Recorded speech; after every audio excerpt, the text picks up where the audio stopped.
ఏమ్మా మీ ఆయన ఇంకా రాలేదా? వస్తాడులే వదినా, వేళ అయిందిగా. ఏమిటండి ఆ మాటలు? ఆయనకి నాకు అలాంటి సంబంధం లేదని 100 సార్లు చెప్పాను.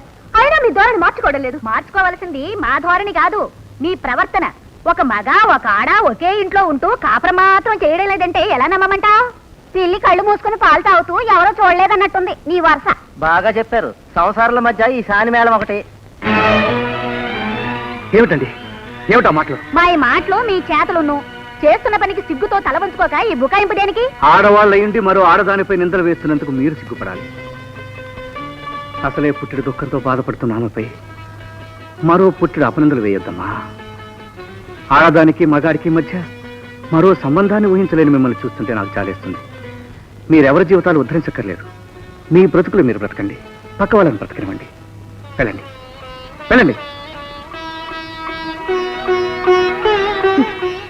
దేవుడి గుళ్ళోకి వెళ్ళి తలిపేసుకున్నా దేవుడితో నీ రంకు కట్టే ఈ జనానికి ఏం చెప్పి నమ్మించగలం బాబు గారు? వాళ్ళ మాట నువ్వు పట్టించుకోకమ్మా.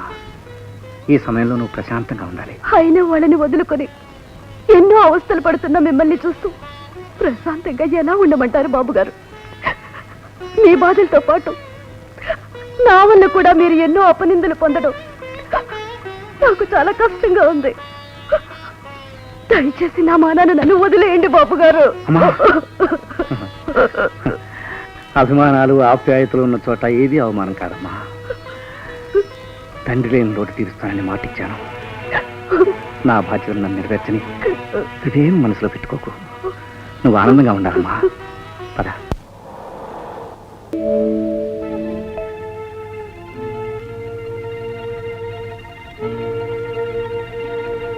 సుబ్బన్న, ఏమిటి పంతులు గారు ఇంకా రాలేదు? ఇంట్లో లేరమ్మా. రాగానే వెంటనే రమ్మని చెప్పొచ్చానమ్మా. గోపి, ఏమిట్రా ఇది?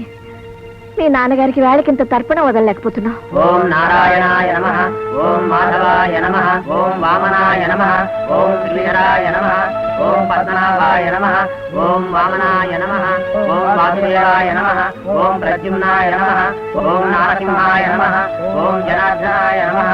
తిష్టందరు భూతపిశాచాః ఏతే భూమిభారకాః ఏతేషాం అవిరోధేన బ్రహ్మకర్మ సమారభే.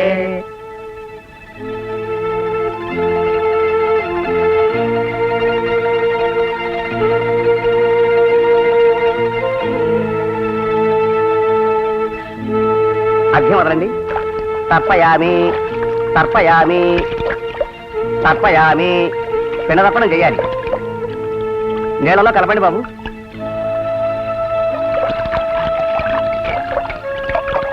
నమస్కారం అమ్మా పార్వతమ్మ గారు. ఏమిటి పంతులు గారు ఇంత ఆలస్యమైంది? ఉదయాన్నే ధర్మారావు గారు పిలిపించారమ్మా, అందుకే ఆలస్యం అయింది. పెద్దబాబా, ఎందుకు? ధర్మారావు గారు సూర్యోదయాన్నే శాస్త్రోక్తంగా తండ్రి గారు ఆబ్దికం పెట్టించారమ్మా. ఏమిటి? పెద్దబాబు తండ్రికి ఆబ్దికం పెట్టాడా? అవునమ్మా, యథావిధిగా ఏ లోపం లేకుండా దర్శించారమ్మా. సంకల్పం చేయమని సెలవా తల్లి? అక్కర్లేదు. పెద్దబాబు ఆబ్దికం బట్టే ఆయనకి తప్పకుండా ముడుతుంది.